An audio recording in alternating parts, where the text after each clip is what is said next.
अल्हम्दुलिल्लाहि रब्बिल आलमीन वस्सलातु वस्सलामु अला सय्यिदिल अंबिया'i वल मुरसलीन व अला आलिहि व सहबिहि अजमाइन अम्मा बाद। अऊज़ु बिल्लाहि मिनश शैतानिर रजीम। बिस्मिल्लाहिर रहमानिर रहीम। या अय्युहल्लज़ीना आमनू क़ू अनफुसकुम व अहलीकुम नारा वक़ूदुहन नासु वल हिजारा उइद्दत वक़ूदुहन नासु वल हिजारा अलैहा मलाइकतुन ग़िलादुन शिदादुन ला यअसूनल्लाह मा अमरहुम व यफ़अलून मा युअमरून। सदक़ल्लाहुल अज़ीम व सदक़ रसूलुहुन नबियुल करीम व नहनु अला ज़ालिका मिनश शाहिदीन वश्शाकिरीन वल्हम्दुलिल्लाहि रब्बिल आलमीन। अल्लाहुम्मा अंत रब्बी ला इलाहा इल्ला अंत खलक़तनी व अना अब्दुक व अना अला अहदिका व वअदिका मस्ततअतु अऊज़ु बिका मिन शर्रि मा सनअतु अबूउ लका बिनिअमतिका अलय्या व अबूउ बिदंबी फ़ग़फ़िर ली फ़इन्नहु ला यग़फ़िरुज़्ज़ुनूब इल्ला अंत। अल्लाहुम्मा सल्लि अला मुहम्मदिन व अला आलि मुहम्मद कमा सल्लैता अला इब्राहीम व अला आलि इब्राहीम इन्नका हमीदुम मजीद। अल्लाहुम्मा बारिक अला मुहम्मदिन व अला आलि मुहम्मद कमा बारकता अला इब्राहीम व अला आलि इब्राहीम इन्नका हमीदुम मजीद। लगानो जाए ना आवाज़ अच्छी है।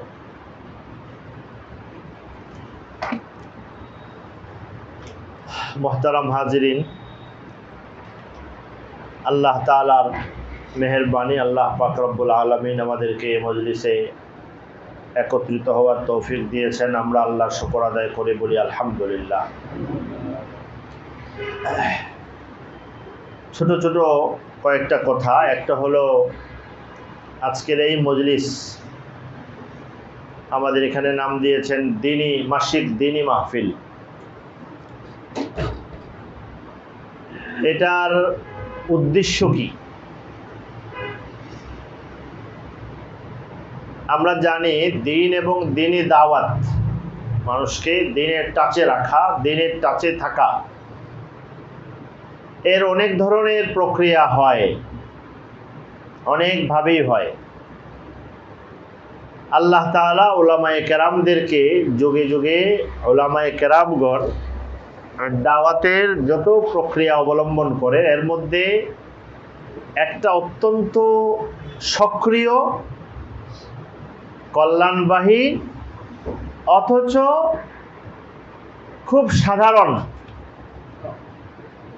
আলোচনা পর্যালোচনায় নাই এমন একটা পদ্ধতি আছে।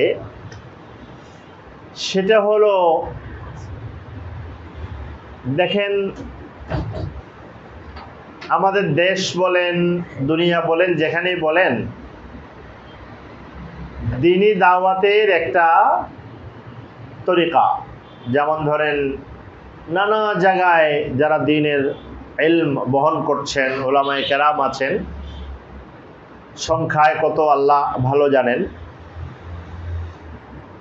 সাংগঠনিক কোনো নাম, রূপ, প্রক্রিয়া ছাড়াই যে যেখানে আছেন তাদের একটা চেতনা আছে যে আমি 2 জন 4 জন 5 জন 7 জন ছোট ছোট ক্ষুদ্র ক্ষুদ্র আকারে দ্বীন এবং দাওয়াতের কাজ জারি রাখি।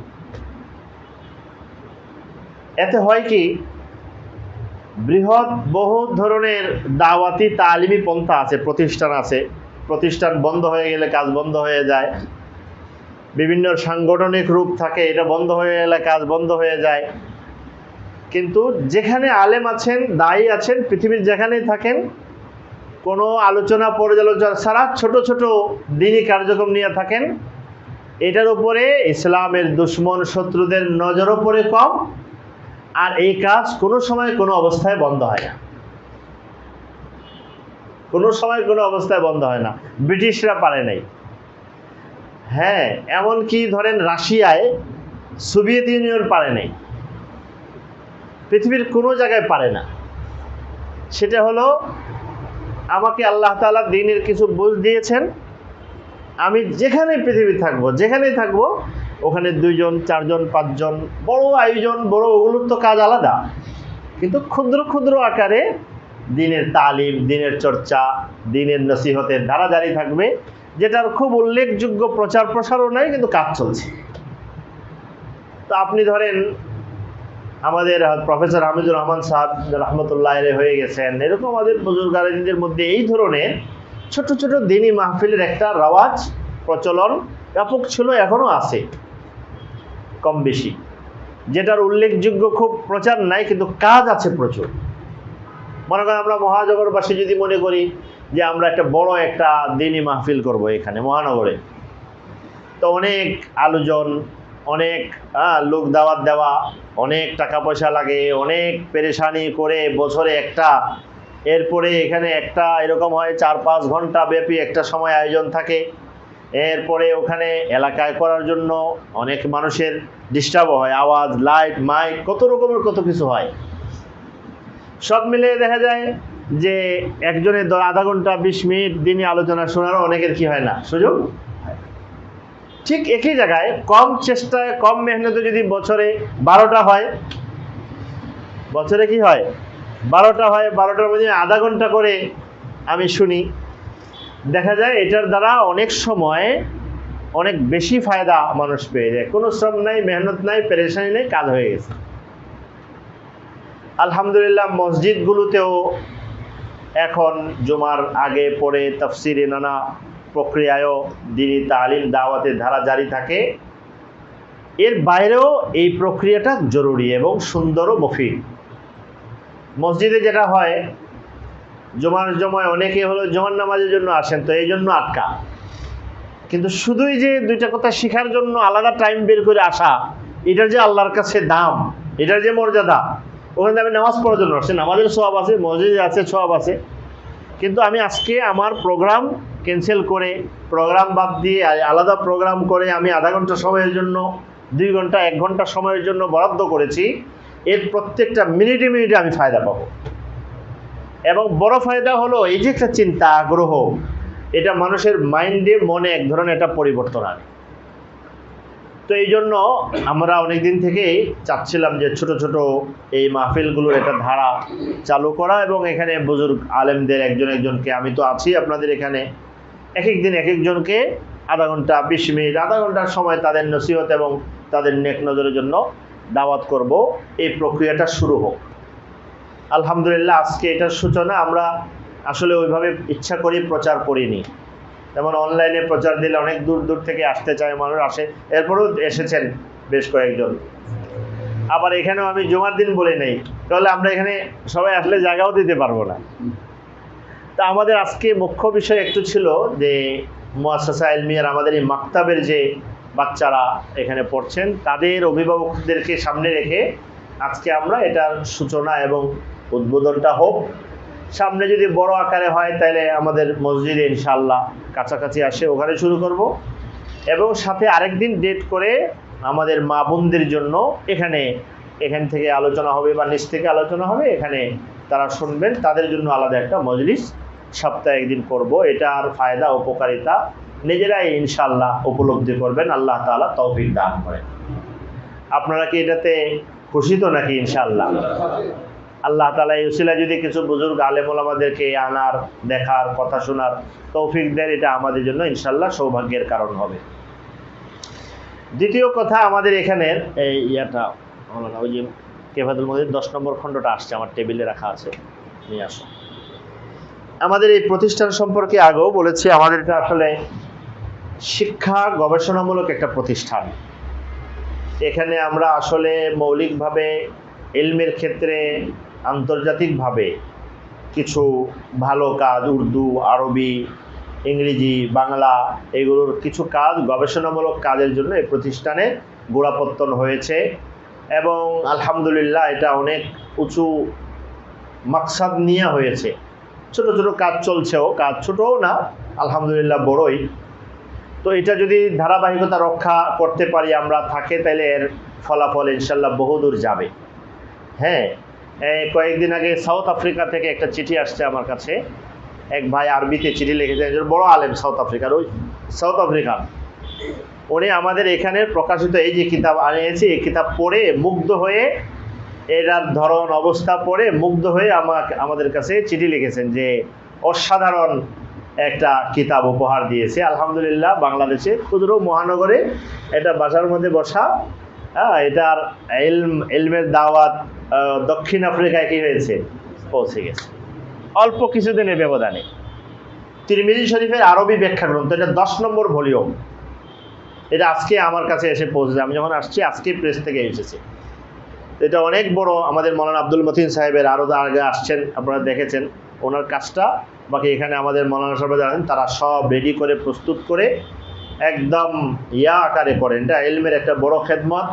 আমরা আশাবাদী ইনশাল্লাহ এটা এমন একটা জায়গা পূরণ করবে, যতদিন ইলম দিন থাকবে এটা থাকবে ইনশাল্লাহ। কিয়ামত যতদিন হয়, 500 বছর হোক, 1000 বছর হোক, এটা থাকবেই। এমন কাজের সাথে নিজের হাত লাগাটাও একটা সৌভাগ্যের বিষয়, ইনশাআল্লাহ তাআলা।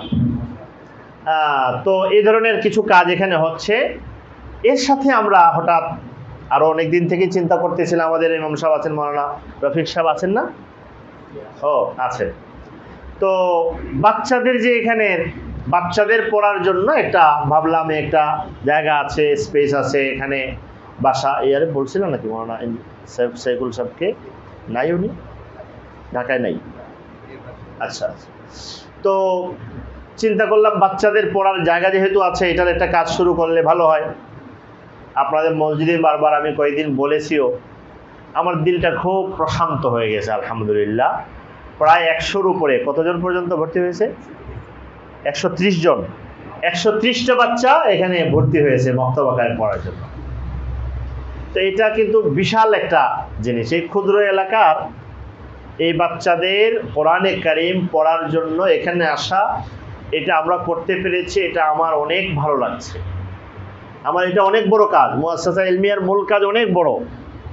কিন্তু এর সাথে এই যে কাজটা, যেমন আমাদের কয়েকজন ভাই আছেন তাদের বাচ্চাদেরকে আলেম বানাতে চান, তাদের নিয়ে আসলে চিন্তা করতে করতে চিন্তা করলাম তাইলে শুরু করি দেখি। তো মৌলানা আবদুল্লাহ সোহাইব সাহেব, ওনাদের আরও যারা এখানে আছেন, ওনাদের মেহনতে এটা আমি তো আল্লাহ তাআলার কাছে শুকর আদায় করি, আপনারাও করবেন, যে এটা যেন স্থায়ী হয়। আলহামদুলিল্লাহ, আল্লাহ তাআলার বড় নিয়ামত। কেন? কারণ হলো বাচ্চাদের সন্তান আমাদের, আসলে এই কথা বলার তো আসে, সময় সুযোগ আরও আছে। সন্তান আল্লাহ তাআলার মানুষের জন্য সবচেয়ে বড় নিয়ামতগুলোর একটা, সবচেয়ে বড় নিয়ামতগুলোর একটা। কারণ এটা যদি আল্লাহর কাছে কবুল হয়ে যায়, সন্তান আমার খেদমত যদি কবুল হয়ে যায়, তাইলে কত দুনিয়ার নিয়ামত তো আমরা বুঝি। দুনিয়ায় সন্তান আমার কি দেয়? আনন্দ, তৃপ্তি, শান্তি, প্রশান্তি, দুনিয়ার পুরা জীবনেই আমি আশা করি। আর যদি সন্তানের পিছনে আমার মেহনত কবুল হয়ে যায়, আখেরাতে হাদিস শরীফে আছে, নবী কারীম বলেছেন, মেয়েদের কথা উদাহরণ দিয়ে বলেছেন, কারণ ওই যুগে মেয়ে সন্তান বেশি অবহেলিত ছিল। তো তাই এখানে আরও আগে আসেন, আরও আগে বসেন। মেয়ে সন্তান বেশি অবহেলিত ছিল, তাই নবীজি উদাহরণ দিয়েছেন।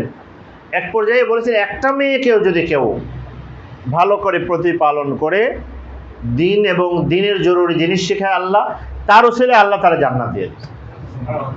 তো জান্নাত তো এত সহজ জিনিস না। নবী করিম সাল্লাল্লাহু আলাইহি সাল্লাম তার মেয়ে হযরত ফাতেমা রাদিয়াল্লাহু আনহাকে এভাবে বলেছেন, আনকিযি ইয়া ফাতেমাতু নাফসাকা মিনান নার। ফাতেমা, আমি তোমার বাবা নবী, কিন্তু জাহান্নাম থেকে তোমারই বাঁচতে হবে। জাহান্নাম এত সহজ জিনিস না বাঁচা। একদম ধরে ধরে বলেছেন, কুরাইশ বংশ, নবীর বংশ, আত্মীয় স্বজন, পরিবারের সদস্য, নাম ধরে ধরে বলছেন, তোমাকে আগুন থেকে কিন্তু তোমার নিজেকেই বাঁচাইতে হবে। তো এটা তো আমরা আসলে জাহান্নাম কল্পনা করতে পারি না। কল আল্লাহ বলেছেন, কল নারু জাহান্নাম আশাদ্দু হাররা।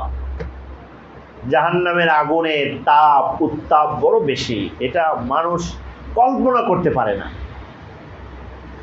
তো এখান থেকে বাঁচা তো যেমন তেমন কথা না। তো সন্তান যদি আমার চোখ ঠান্ডা করে, কলিজা ঠান্ডা করে, মজাও পায়, আবার সে যদি জাহান্নাম থেকে বাঁচার উসিলা হয় তাহলে কত বড় নিয়ামত হলো। কিন্তু খালি নিয়ামত চিন্তা করলে হবে না। আল্লাহ দিয়েছেন সন্তান নিয়ামত, মিষ্টি খাওয়াইছি। সন্তান আমানত। 1 নম্বর কি নিয়ামত, 2 নম্বর কি আমানত। আমানত করলে কিন্তু রিস্ক বেড়ে যায়, ঝুঁকি বেড়ে যায়। আমানত মানে কার আমানত? আল্লাহর আমানত। আল্লাহ আবার ফেরত চাইবেন। এবং কত কঠোরভাবে আল্লাহর নবী বলেছেন আমি প্রতিটা সন্তানকে আমি ঈমান এবং সত্য গ্রহণের পূর্ণ যোগ্যতা, গুণাবলী, বৈশিষ্ট্য দিয়ে তার মা বাবার কাছে পাঠাই। কুল্লু মাউলুদিন ইউলাদু আলাল ফিতরা। স্বভাবজাত তার মধ্যে এটা থাকে, এ ভালো জিনিস বুঝবে, ভালো জিনিস গ্রহণ করবে, এটা তার মধ্যে স্বভাবের মধ্যে থাকে। এখন এই সন্তান যখন এসে আমার কাছে এসে যথাযথ প্রতিপালন এবং আমি আমানতের ঠিক রক্ষা না করলে, আমার দায়িত্ব ঠিক আদায় না করলে, নবীজি তো এইভাবে বলেছেন ফাআবাওয়াহু ইউহাউইদানিহি, তার মা বাবা তারে বিধর্মী, ইহুদি, খ্রিস্টান, নাসারা, কুফরি এটা বানায়। কেমনে বানায়? যদি মা বাবা তার আমানত রক্ষা না করে তাইলে এর ফলাফল সে যেমন পাবে মা বাবাও। এই জন্য আমি যে আয়াত তেলাওয়াত করেছি, ইয়া আইয়ুহাল্লাযীনা আমানু কু আনফুসাকুম ওয়া আহলিকুম নারা ওয়াকুদুহা আন-নাস ওয়াল হিজারা আলাইহা মালাইকাতুন গিলাদুন শিদাদুন লা ইয়াসুনাল্লাহা মা আমারাহুম ওয়া ইয়াফআলুনা মা ইউমারুন। আমার আব্বাজান এই আয়াত এত পড়তেন। আমরাও কোথাও গেলে এমনিও নিজেদের কোনো জায়গায় আব্বাকে মানুষ দোয়ার জন্য নিত, অনেক সময় শুধু দোয়াই করতেন। তো 2-4 কথা আগে বললে এই আয়াত প্রায়ই বলতেন, হে ইমানদাররা, কু মানে বাঁচাও, আনফুসাকুম তোমার নিজেকে, তোমার পরিবারকে, কিসের থেকে? নারা আগুন থেকে। কোন আগুন? ওয়াকুদুহান নাসু ওয়াল হিজারা, যে আগুনের জ্বালানি হলো মানুষ এবং পাথর। কেন বলেছেন জ্বালানি? যে আগুনের জ্বালানি হবে কি মানুষ এবং পাথর। অদ্ভুত আগুন। আমরা দুনিয়ায় আগুন দেখি, এই দুনিয়ার আগুনের সাথে তুলনা করার মতো কিছু না। আসলে এটা অদ্ভুত। পাথর দিয়ে আগুন জ্বলবে, পাথর দিলে তো আগুন নিভে যাওয়ার কথা, তাই না? মানুষ দিয়ে আগুন জ্বলবে, এটা কেমন আগুন হবে? আসলে দুনিয়ার আগুন দিয়ে ওই আগুন ঠাউরানোর বা চিন্তা কল্পনা করার কোনো সুযোগ আসলে নাই। মানে অস্বাভাবিক, এটা কোনো কল্পনাও করতে পারবেন না। এরপরে আলাইহা মালাইকাতুন গিলাজ শিদাদ, আর এই আগুনের চারপাশে থাকবেন এমন ফেরেশতা যারা রূঢ় স্বভাবের, কঠোর স্বভাবের। লা ইয়াসুনাল্লাহ, আল্লাহ যা বলছে তাই, তাদের ঘুষ দিয়ে কিছু করা যাবে না। তাদেরকে সাহায্য চাইলে মন ও হৃদয়, তাদের মন গলবে না যে আমাকে অনেক কষ্ট দেখে কোনো পরিবর্তন, কিচ্ছু হবে না। এরা আল্লাহ যা বলবেন তাই করবে। এই যে আল্লাহ দায়িত্ব দিয়েছেন, তুমি তোমার নিজেকে জাহান্নাম থেকে, আগুন থেকে বাঁচাও, পরিবারকে আগুন থেকে বাঁচাও।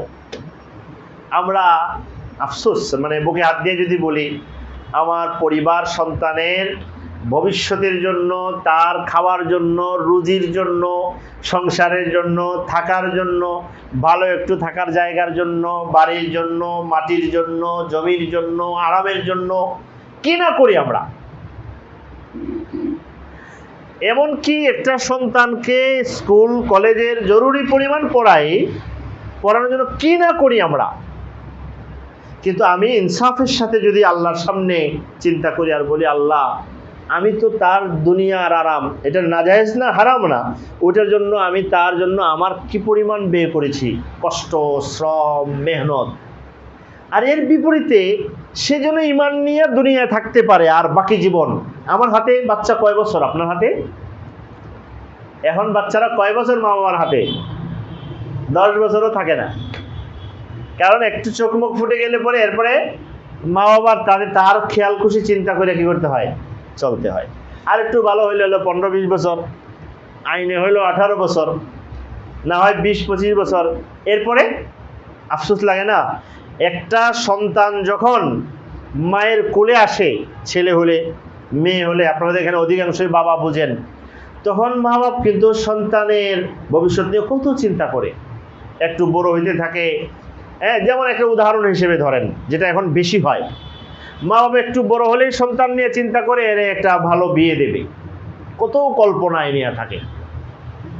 আর অধিকাংশ এখন তো 80, 70, 90, 100 ভাগ না সন্তান, সে তার বিয়ে শাদীর মতো গুরুত্বপূর্ণ যেটা মা বাপ সারা জীবন তার নিয়ে স্বপ্ন দেখছে, সে এখানে মা বাবার বিরুদ্ধে বিদ্রোহী হয়ে দাঁড়ায়, করে না? এবং এটা কি পরিমাণ কষ্ট তারা পায় এটা তো কল্পনা করার বাইরে। কিন্তু অনেক সময় এটা মেনে নিতে হয় যে আমরা কি করব, কিছু করার নাই। তো এই যে সন্তান আমার কাছে খুব অল্প সময়, মাটি দিয়ে, মুন্ড দিয়ে, কাই দিয়ে আমরা জিনিস বানাই না, অনেক জিনিসে কাই যতক্ষণ নরম থাকে এতক্ষণই কাজ করা যায়, শক্ত হয়ে গেলে। এখন যে বাচ্চারা খেলার জন্য কি একটা জিনিস, এটার নাম জানি কি, হ্যাঁ ক্লে, ক্লে বলে, ক্লে। তো ওইটা দিয়ে দেখি আমি তো বুঝতাম না, দেখতাম এটা দিয়ে কি বানায়, আবার কয়দিন পরে এটা প্লাস্টিকের মতো হয়ে যায়। পরে শুনলাম যে রেখে দিলে শুকাইয়া কি হয়ে যায়। তো যতক্ষণ নরম থাকে ততক্ষণ যেভাবে ইচ্ছে সেভাবে বানানো যায়। কিন্তু যখন অবস্থা পরিবর্তন, তখন তার কাছে সারেন্ডার করা ছাড়া কিছু থাকে না। তো সন্তান কিন্তু আমার কাছে খুব অল্প দিন, এই অল্প সময়ে আমার কাজ। আমরা এই অল্প সময় তার দুনিয়া নির্মাণের জন্য বহুত ফিকির করি, তার ইমানি সুরক্ষার জন্য আমার ফিকির নেই। আর ইমানি সুরক্ষা পেলে কি পায়? কোরআনে আল্লাহ বলছেন, হযরত লুকমান আলাইহিস সালামকে আল্লাহ দিয়েছেন, লুকমান আলাইহিস সালাম তার সন্তানরে নসিহত করছেন। এটা আল্লাহ শোনাইছেন, বাপ কিভাবে সন্তানরে শিখায়, ইমানদাররা কিভাবে। প্রথম বলছেন লা তুশরিক বিল্লাহ, তুমি আল্লাহর সাথে শিরিক করবা না। এরপরেই বলছেন মা বাবার কথা শুনবা। ইমান সন্তানকে যতটা বেশি মা বাবা মুখী করে, দুনিয়ার কেউ সন্তানকে মা বাবা মুখী এরকম করতে পারে না, করে না। আমি যদি সন্তান আমার চাই, আমার থাকুক, তাহলে তারা ইমান শিখেই থাকবে, না থাকবে না। ইমান শিখে কি থাকবে? আল্লাহ বলছে ওয়া ইন জাহাদাকা আন তুশরিকা বিল্লাহ ফালা তুতি'হুমা ওয়া সাহিবহুমা ফিদ দুনিয়া মারুফা। অসাধারণ। আল্লাহ বলছেন তোমার মা বাপ যদি তোমাকে শিরিক করতে বলে, এত বড় অপরাধের কথা, তার কথা শুনো না, কিন্তু তার সাথে তুমি আচরণটা ভালো করো। এই মানে শিক্ষা। এই শিক্ষা আপনারা কোথায় নেবে? আপনার সন্তান আসমানে পৌঁছতে পারে, কিন্তু এই সন্তান মা বাবার জন্য জান, মাল, ইজ্জত, ইচ্ছা, আকাঙ্ক্ষা কুরবানি কখন করবে? যদি ঈমান তার হৃদয়ে স্পর্শ করতে পারে, তাইলে করবে, তাইলে করবে না। আপনি দুনিয়া ঘুরে দেখতে পারেন, দুনিয়া দেখা হয়ে গেছে, দুনিয়া সব দেখে ফেলছে মানুষ। এখন মানুষ আশাই ছেড়ে দিছে। পশু পাখি যেমন সন্তান জন্ম দিয়া, অনেক পশু পাখি কিছুদিন রাখে, আর কিছু পশু আছে জন্ম দেওয়ার সাথে সাথেই তার সন্তানের দায়িত্ব শেষ। মানুষ ওই পথ ধরছে। এখন মানুষ এই পথ ধরছে, সন্তান জন্ম দিয়ে একটু বড় হচ্ছে, ওর পথ দেখে আমি পথ দেখি। শয়তান তারে এটারই মজা বানাই দিছে। এখন ইউরোপিয়ানরা, পশ্চিমারা পেরেশান না। কেন পেরেশান না? এরা তো ভালোই চলতেছে, সুখে আছে। সুখে নাই, এই যে পেরেশানিতে আছে, শয়তান বলাই রাখছে। এটা কোনো ব্যাপার নেই, দুনিয়ায় লাইফ এটা শয়তান বুঝাই দিছে। কিন্তু ওই জীবন তো কিনা মানুষের প্রকৃতির জীবন না। আফসোস হলো আমাদের মানে যারা এখানে আছেন, বাবারা না, অভিভাবকরা, আমরা তো আল্লাহ তাআলা একটু বুঝ দিয়েছেন, কিন্তু আমার বুঝটাকে কতটুকু কাজে লাগাইছি এটাও তো চিন্তা করার বিষয়। কিন্তু আফসোস হলো আপনি দেখেন, আমাদের দেখেন এই বুঝ বা আগ্রহ নাইয়ের পরিমাণ কত।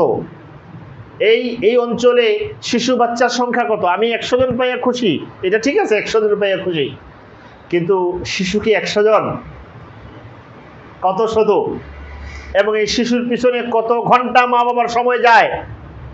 আধা ঘন্টা সময়ের জন্য আমরা প্রস্তুত না। তা আমি ইমানদার, তো আমি কি তার আখিরাত সামনে দেখি না? আমি আগুন আর জান্নাত জাহান্নাম আমি দেখি না? আমি তার জন্য এই প্রস্তুতির জন্য সামান্য আমি প্রস্তুত না, আমি তার ভবিষ্যতের জন্য প্রস্তুত, আর ভবিষ্যৎ ভালো হোক। হাদিস শরীফে আছে, বুখারী শরীফে নবীজি বলেছেন, এক মা, লম্বা হাদিস, ছোট্ট অংশ, একটা বাচ্চা কোলে নিয়ে এভাবে বসে রয়েছে বারান্দার মধ্যে। সামনে দিয়ে দেখছে এক লোক যাইতেছে, খুব রাম ধুম করে বাহিনী নিয়ে যাইতেছে। এখন যেমন যায় না মন্ত্রী টন্ত্রী, গাড়ি সামনে পিছে আওয়াজ করে এরকম যাইতেছে, ঘোড়া টোড়া উট নিয়া। দেখা মহিলা, বাচ্চা, কুলের শিশু, নবীজি ভাবে দেখাইছেন আঙ্গুল দিয়া, এইভাবে মায়ের স্তন্য পান করছে, দুধ খাইতেছে। মানে ছোট্ট বয়সের বাচ্চা, আর কি, কথা বলার বয়স হয় নাই। তো মা দেখে আফসোস, লোকটা যাইতেছে, কি তার সুন্দর জীবন, টাকা পয়সা, ক্ষমতা, কত কিছু না। আল্লাহ আমার ছেলেটাকে ওর মতো বানায় দেয়। এটা হলো মায়ের ফিউচার চিন্তা, ভবিষ্যৎ। আল্লাহ করছেন কি, বাচ্চার জবান খুলে দিয়েছেন। 6 মাসের বাচ্চা, 3 মাসের বাচ্চা মনে করেন, মার দিকে এমনি তাকাইছে, ফেল করে মা অবাক, টাকা কয় আল্লাহ আমার মার কথা শুনেন, আমার মা বুঝে নাই, আমার এর মতো বানায় না। বুঝতে পারছেন? বাচ্চার বয়স কত? 2-3 মাসের বাচ্চা ধরেন। মা তো অবাক, কি কয়, আমি এর জন্য ভালো দোয়া করলাম, আর এই তো কথা বলার কোনোদিন আমার মাও ডাকে না এখনো পর্যন্ত, এ আমার কথা বুঝলোই কিভাবে?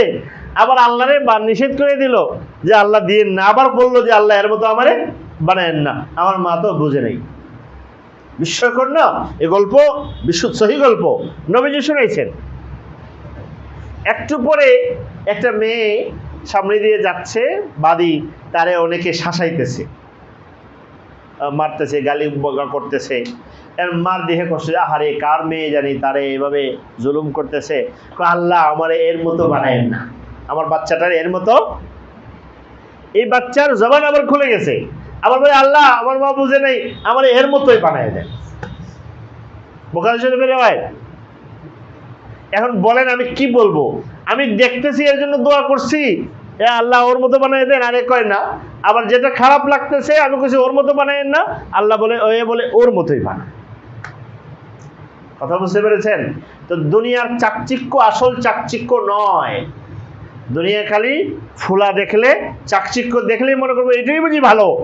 আমাদের চোখের ভালো আর আল্লাহর কাছে ভালো সব কিনা এক না। সব স্বাস্থ্য আমি দেখলেই স্বাস্থ্য হয় না, কিছু স্বাস্থ্যের ভিতরে কি থাকে, রোগ ব্যাধিও পানি হয়ে শরীর ফুলে গেছে। আমি বলি আরে কি সুন্দর স্বাস্থ্য, আমার ছেলের স্বাস্থ্য নেই, আল্লাহ এর মতো স্বাস্থ্য আমার ছেলেরে বানিয়ে দেন। পরে দেখা গেল এর মতো স্বাস্থ্য হলে কি হবে, হসপিটাল নিয়ে দৌড়াদৌড়ি করতে হবে, তাই না? এরপরে মা বুঝছে যে না কিছু একটা ঘটছে, ছেলেরা কয় তোর জন্য আমি ভালো দোয়া করি, তুই উল্টাটা করস, ঘটনাটা কি? আল্লাহ তার জবান আবার খুলে দেয়, কয় আল্লাহ কয় হ্যাঁ জানেন আগে যা আপনি আমার জন্য ভালো দোয়া করতে পারেন নাই, তো আগে যে দোয়া করছেন যার মতো হবে জালেম, এর জন্য জাহান্নাম অপেক্ষা করতেছে। 2 দিন পরে এর কি হবে জানেন? আমার কোন দিকে আপনি ঠেলে দিচ্ছেন সুন্দর ভবিষ্যৎ মনে করে। আর যারে মনে করছেন সে মাজলুম, কষ্ট, এর কঠিন জীবন, জানেন এর জন্য কি অপেক্ষা করছে? এ আল্লাহর কাছে পছন্দের, এর মতো যদি হয়ে যেত আমার দুনিয়া আখিরাত সব কামিয়াব হয়ে যাবে। আপনি মা হইয়া আমার জন্য এরকম অন্ধকার ভবিষ্যৎ দেখছেন, আর আমার এই আলোকিত ভবিষ্যৎ থেকে আমাকে ফিরিয়ে রাখতে চাইছেন। এই জন্য আল্লাহ আমার জবান খুলে দিয়েছে, আমি আল্লাহর কাছে যথাযথ দোয়া করছি। তো আমরা কি বুঝি আসলে? আমাদেরকে আল্লাহ চোখ দিছেন, কান দিছেন, ইলম দিয়েছেন, ইলম তো জানতে হয়, শিখতে হয়। আমরা অনেক সময় আছে অনেক লড়াই করেও পারি না। আমি কেন এটা পারি না? আমার আল্লাহ আলিম, কাদির, সামি, বাসির, সব শুনেন, সব জানেন, সব দেখেন, দয়াবান, চাইলে ফিরিয়ে দেন না। যে আল্লাহর কাছে কাতর হয়ে চায়, আমি যখন ভবিষ্যৎ নির্ণয় করি তখন আমার আল্লাহর কাছে শর্ত মেনে হালাল তরিকায় না সব করে আল্লাহর কাছে কেন সুপর্দ করি না, আল্লাহ আপনি যেটা ভালো এটা ফয়সালা করে দেন। এটা কেন ওইসব করি না, আল্লাহ আবার ঠিক বুঝবেন কি না, নাকি না না আমি যেটা দেখছি এটাই ভালো, আবার যদি আল্লাহ ওইটা না দিয়ে আরেকটা দেন তাহলে কি হয়ে যায়?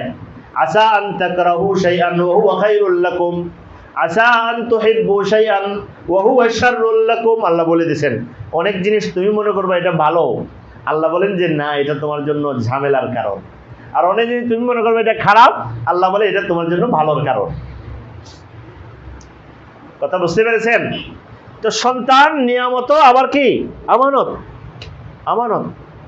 এই জন্য ছোট্ট ছোট্ট কয়েকটা কথা বলছি আমি। মৌলানা শরীফ মোহাম্মদ সাহেব অত্যন্ত জ্ঞানী এবং বিদ্বান মানুষ, আলেম, দায়ী, গবেষক। মাসিক আল কাউসার পত্রিকা যারা পড়েন এর 20 বছর প্রায় উনি এর সম্পাদক ছিলেন, এখনও কাজ করেন, অনেক বই পুস্তক ওনার আছে, অনেক বড় উঁচু মানের ব্যক্তিত্ব। আমি বলছি এমনি তো আমরা কোনো অনুষ্ঠানে আসবেন ইনশাল্লাহ, আরও নিয়মিতই যখনই প্রোগ্রাম হয় কিছু সময় ওনার কথা শুনবো। কয়েকটা কথা আমি এখন বলবো, বিশেষভাবে আমরা যারা সরাসরি অভিভাবক তাদের জন্য। আসেন, চেয়ার লাগলে বসেন, ওইদিকে চেয়ার দেবে। বিশেষভাবে যারা অভিভাবক তাদের জন্য, আমাদের বাচ্চাদের অভিভাবক তাদের জন্য, আর সবার জন্যই। সেটা হলো এক নম্বর আজকে আমি ব্যাখ্যা করবো না, সংক্ষেপে বলবো, সেটা হলো সন্তান নিয়ামত ও আমানত। এটা মনে রাখা, নিয়ামত আমানত। আমানত মানে সাধারণ আমানত না, আল্লাহ কিছু দায়িত্ব দিয়ে রাখছেন, এই দায়িত্বগুলো পুরা করবা। সন্তানের খাওয়ানো আল্লাহর দেওয়া দায়িত্ব। কেউ যদি তার সন্তানের জরুরত পূরণে ইচ্ছা করে কার্পণ্য করে, হ্যাঁ, প্রয়োজন পরিমাণ যার দরকার ওয়াজিব তা দেয় না, শিশু সন্তান বালেগ হওয়ার আগে, তাহলে সে গুনাহগার হবে। বুঝতে পারছে? তার দরকার এখন যা, এটা তার সামর্থ্য আছে, সাধ্য আছে, দেয় না, দিয়ে কি হবে? গুনাহগার হবে। এটা আমানত, এটাও আমানত। না ঘরে মারে, গুনাহগার হবে। বুঝতে পেরেছেন? সন্তানের যেই হোক, গালে মারা গুনাহগার, গালে থাপ্পড় দেওয়া, গালে আঘাত করা নিষেধ, যে কারোর জন্য, বাবার জন্যও না, মায়ের জন্যও না, শিক্ষকের জন্যও না, হারাম। নবী করিম সাল্লাল্লাহু আলাইহি ওয়াসাল্লাম বলছেন, মানুষের চেহারাটা আল্লাহ বানাইছেন, একটা বিশেষ প্রকৃতি আল্লাহ ঠিক করে বানাইছেন, এটার মধ্যে আঘাত করা যায় না। আর মানুষ কেন জানি থাপ্পড়ের সাথে গালের একটা সম্পর্ক বানাই ফেলাইছে, হ্যাঁ, থাপ্পড় দিয়ে গাল ফাটাই দিবে, গাল ফাটাইতো, পিঠ ফাটাইতো, কিন্তু ফলে ওই গালই মনে করে। গালে মারা জায়েজ নেই, গুনাহের কারণ, সবার জন্য, একদম সব ক্ষেত্রে। এটা এটা এটা অনেকে খেয়াল করেন না, এই জন্য বলে দিলাম। তো যাই হোক, সন্তান আমানত, কি বললাম? নিয়ামত এবং কি আমানত। আমানতের মধ্যে আল্লাহ দুনিয়ার জরুরত পূরণ হালাল তরিকায় পর্যাপ্ত, আমার সাধ্য মতো, ঠিক আছে? অনেক কিছু জরুরি না, সেটা সাবালক হওয়ার আগ পর্যন্ত ফরজ। আর সাবালক হয়ে যাওয়ার পর যদি দরকার পড়ে, আমার সামর্থ্য থাকে, তাহলে দিলে ভালো। আল্লাহর কি মেহেরবানি দেখে, আল্লাহ আবার করেছেন কি, আমার ফরজ দায়িত্ব আমি আদায় করছি, সন্তানের খাওয়াইছি, এটা কি দায়িত্ব? ফরজ। 2 নম্বর, আমার ভালো লাগে, আমার সন্তান খাইলেই ভালো লাগে, দেখলেই ভালো লাগে, আমার মজাও লাগে। 3 নম্বর, আল্লাহ করছেন কি, যত খাওয়াইতেছে এর মধ্যে সওয়াব দিতেছে, সাদাকার সওয়াব। কিসের সওয়াব? তো কত ধরনের নিয়ামত, এটা বলে আসলে শেষ করার মতো না। 2 নম্বর, আমানত। আমানতও আল্লাহর দেওয়া দায়িত্ব আছে। এই আমানতের ব্যাখ্যা আমরা আরো পরে মজলিসে করব ইনশাআল্লাহ। তো আমানতের এতটুকু বোঝা, আমার সন্তানের আগামী দিনের ঈমান নিয়ে, দিন নিয়ে টিকতে পারে, এই চিন্তাটা আমার মধ্যে যেন সব সময় থাকে। এটার জন্য দিনের জরুরি ইলম তারে শিখাইতে হবে। এটা স্কুল কলেজে শেখায় না, এখন স্কুলে হাজার পড়ান, আপনি এটা শিখাইতে হবে, শিখাইতে থাকতে হবে। আর অনেকে মনে করে আমি একদিন মক্তবে শিখাইছি, সেটা না। তাকে দিনই, আপনি যেভাবে আলেমদের সাথে, দিনই মজলিসের সাথে সম্পর্ক তৈরি হয়েছে না, সন্তানদের বাইচা থাকতে এর সম্পর্ক গড়াইয়া দিয়া যাইবেন, শেষ দিন পর্যন্ত চাইবেন সন্তান যেন কোনো আলেমের সাথে, দিনদারদের সাথে পরিচয় সম্পর্ক হইয়া দেখে যেতে পারেন, চোখ ঠান্ডা করে যেতে পারেন। তাইলে এটা সিকিউরিটি হবে, এর বাইরে হবে না, খালি এটা দ্বারা হবে না। হ্যাঁ, আর কোরআনের তালিম, মাকতবের যে তালিম, এখানে ইমানের তালিম, কোরআনের তালিম, এটা শুরু। আমাদের এখানে একটা বড় জিনিস হলো, আমরা যে শুরু করেছি, আমি বলবো কয়েকটা কথা। এটা হলো, এই যে মক্তব শুরু করেছে, আপনার ছেলে 10 বছর ছেলে 10 বছর পড়তে পারবে। কীভাবে জানেন? কায়দা পড়ছে, আমপারা পড়ছে, তো 1 ঘন্টা সময় দেয়। আমপারা শেষ হলো, কোরআন শরীফ পড়ছে, দেখে দেখে পড়া শেষ হয়েছে, এখন সে মুখস্থ করা শুরু করবে। 1 ঘন্টা সময় দিবে, এখানে 100 টা মুখস্থ করবে, 200 টা। সে এসএসসি পড়েছে, ইন্টার পড়ছে, সে ইউনিভার্সিটি ভর্তি হয়েছে, 1 ঘন্টা সময় এখানে দেন, এইভাবে কোরআন শরীফ হেফজও করে ফেলতে পারবে। এই প্রক্রিয়াটা সুন্দর। অনেক ছেলেরা, সিলেটে আমরা এক জায়গায় গেলাম, ওখানে অনেক ছেলেরা দেখি 10 পারা 15 পারা হেফজ করে ফেলছে, ইউনিভার্সিটিতে পড়ে। তো এটা আপনার বন্ধ করার কোনো কি নাই, স্কুলে পড়বে, এখানেও পড়লো, এটা অনেক সুন্দর জিনিস, আপনার চলতে থাকবে। মনে করে নেবে যে এটা আমার এমন একটা প্রতিষ্ঠান যে এটার কোনো কি নাই, ক্লাস শেষ নাই, চলতে থাকবে। 1 2 3 না, যখন হিফজ হবে তখন হিফজ শুরু করবে। তাইলে এটা তার দিন ও ঈমান হেফাজতের জন্য একটা বড় সুযোগ হয়ে দাঁড়াবে। কথা বুঝতে পেরেছেন? তাহলে একটা পয়েন্ট। 2 নম্বর, আমরা যে এখানে যারা যারা বাচ্চারা মক্তবে পড়ে, তাদের জন্য আরো পরে বলবো। একটা হলো, এটা তো কোরআনের ইলম, এটা আমার স্বপ্ন, আমার জীবন, দুনিয়া আখেরাত। এর জন্য জরুরি হলো ইলমের, এই কোরআন শেখার, এই ইলমের মর্যাদা বোঝা, গুরুত্ব বোঝা। আমি বলি, আমি আমার বাচ্চাকে কোচিংয়ে পড়াই, ওখানেও পড়ে, অঙ্ক পড়ে, ইংরেজি পড়ে, বিজ্ঞান পড়ে, এখানে কোরআনও পড়ে। কোচিংয়ে যেটা পড়ে, এটা তার দুনিয়ার জরুরত পূরণের জন্য। এটাও ভালোভাবে হালাল তরিকায় ব্যবহার করলে খারাপ না, ভালো। কিন্তু এটা কোরআনের ইলম, এটার ওটার সাথে কোনো তুলনা হইতে পারে না। কিন্তু আমার মনের মধ্যে যদি গুরুত্বের বিবেচনা থাকে ওইটা ফার্স্ট, এটা হইলে চলে। খেয়াল করেন, যদি গুরুত্বটা এরকম থাকে যে এটা হলো আসল ফার্স্ট প্রায়োরিটি আমার এটার জন্য, আর এটা হয়ে গেলে ভালো, খারাপ না। আল্লাহ কিন্তু আমার মনের জিনিসটা দেখেন, তো আল্লাহ দেওয়ার সময়ও ওইভাবে দিবেন। তোমার ফার্স্ট প্রায়োরিটি ঠিক আছে, ওইটাই নাও। এটা যখন তোমার 2 নাম্বার, দিলে দিলাম, না দিলে নাই। আল্লাহর কাছে এটা পছন্দের না, বুঝতে পেরেছেন? এই জন্য আমি এটা ফার্স্ট প্রায়োরিটি, ঠিক আছে, কিন্তু এটার আজিম উন্নত প্রায়োরিটি থাকতে হবে যে আল্লাহ আমি ওইটা দুনিয়ার খাতিরে করাচ্ছি, ওটা যেন টাকা খরচ দেয় বেশি, সময় দেয় বেশি, সব দেয় বেশি, এটা আমার দুর্বলতা। আর এখানে আমি আধা ঘন্টা সময় দিই আমার সন্তানকে, আল্লাহ আমার কাছে এটার দাম বেশি। এটা বুক ফুলে বলতে হবে, এই ক্ষেত্রে মাথায় ভাবতে হবে, একবার হলে চিন্তা করতে হবে, আল্লাহ এটা তার সামান্য দুনিয়ার জীবনের জন্য, আল্লাহ এটা তার দুনিয়া আখিরাতের জন্য, তোমারে পাওয়ার জন্য। এটা ভাবতে হবে, একবার দুইবার হলো বলতে হবে, আল্লাহ এটা তার জীবনের জন্য। তাহলে আল্লাহ যদি পছন্দ হয়ে যায়, আপনারা টেনশন করা লাগবে না, জিন্দেগি আল্লাহ চালাইবে। আল্লাহ তো বলছে, আরে তুমি আমার সন্তানরে নামাজ শেখাও, তুমি কাজে লাগায় রাখো, লা নাসআলুকা রিজকা, আরে নির্বুদ, তোমার কাছে তো তার খাবারের কথা তোমারে বলি নাই, রিজিক দিতে বলি নাই, আমি তার রিজিক পৌঁছায় দেব, তুমি এটা নাও জিম্মা। এটা এই মর্যাদার অভাব কিন্তু আমরা এটাকে গণ্য করি গুরুত্ব, এটাকে গণ্য করি কি হালকা, মনে হয় যে এটা মিস হলে অসুবিধা নেই। স্কুলের কোচিং মিস হলে তো আমার এক কোচিংয়ের ফি কত টাকা যাবে, আর এটা মিস হলে গুরুত্ব কম, এটা যেন না হয়। 2 নাম্বার, উস্তাদের গুরুত্ব। কোরআনের যিনি উস্তাদ, হ্যাঁ কোরআনের যিনি উস্তাদ, তার গুরুত্ব কিন্তু মর্যাদার।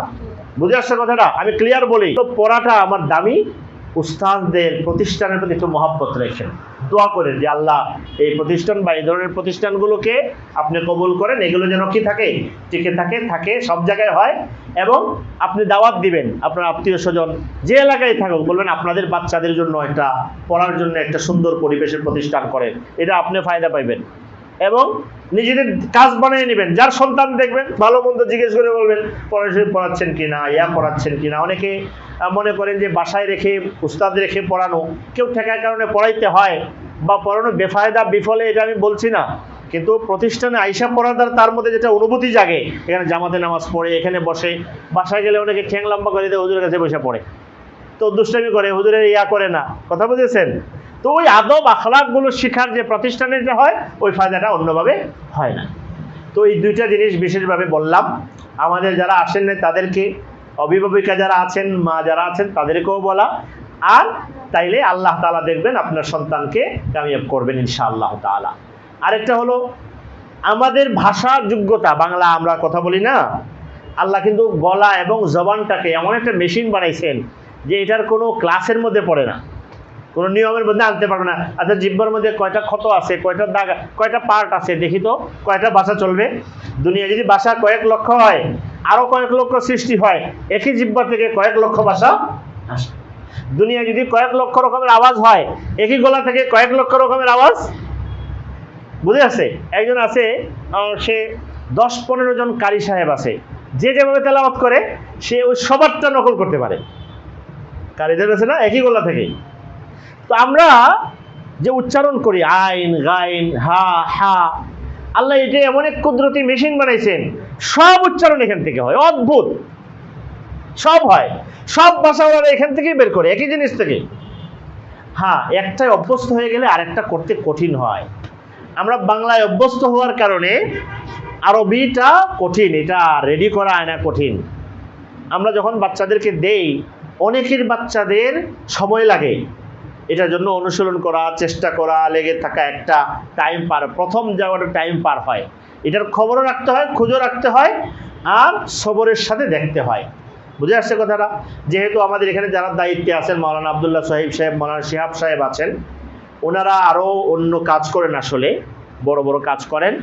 এই জন্য আমরা অভিভাবকরা বা প্রতিষ্ঠান যারা এর সাথে যুক্ত থাকি, তারা তাদের টাইমের, সময়ের বা এখানে যে নিয়মগুলো দেওয়া হয়, নিয়মগুলোর প্রতি শ্রদ্ধাশীল থাকবো, যাতে ওনারা বিরক্ত হয়ে আবার যদি আমাকে বলে যে হুজুর আমরা তো পারতেছি না, অনেক বেশি অভিভাবকদের না অমুক অমুকে ঝামেলা, আমরা পারতেছি না, তাইলে তখন আমি বিপদে পড়ে যাবো যে তাহলে তো কি বন্ধ করে দেবো নাকি? হ্যাঁ, তো এই জন্য এই সহযোগিতাটাও আপনারা করবেন ইনশাআল্লাহ তাআলা। আমরা দোয়া করি, আল্লাহ তাআলা আসতে বলো, আমরা দোয়া করি আল্লাহ তাআলা কবুল করেন। এখন মাওলানা শরীফ মোহাম্মদ সাহেব দামাত বারাকাতুহুম, যার কথা বললাম, উনি আমাদের জন্য কিছু জরুরি আলোচনা করবেন। 8টায় নামাজ মসজিদে, আমরা 8:45 দোয়া করে 8:45 ইনশাল্লাহ ছেড়ে দেবো। এরপর যাদের ওযু লাগে মসজিদে গিয়ে নামাজ পড়বো। অল্প সময় একটা দিনই হয়ে গেল। আগামীতে আমরা ইনশাল্লাহ আর একটু বড় পরিসরে এই আয়োজন করব। আপনারা থাকবেন তো ইনশাল্লাহ? প্রয়োজন হলে, জায়গা না হলে মসজিদে আমরা চলে যাব, ওখানে হবে। এবং আগামী সপ্তাহে আমরা তারিখটা এখন ফিক্স করি নাই, মা বোনদের জন্য এখানে আয়োজন করব। একদিন মা বোনদের, সেটা হয়তো আসরের পরে দিনের বেলাই হবে, হয়তো জানিয়ে দেওয়া হবে। আমাদের ঘরের মেয়েদেরকে আমরা তখন পাঠাবো সবাই গুরুত্বের সাথে, ওটা আরও বেশি জরুরি। আল্লাহ তাআলা তৌফিক দান করেন। ইসলামী জ্ঞানের বিশুদ্ধ পাঠ গ্রহণ করতে আজই ভিজিট করুন mibd.org-তে। যে কোনো জিজ্ঞাসায় কল করুন এই নাম্বারে।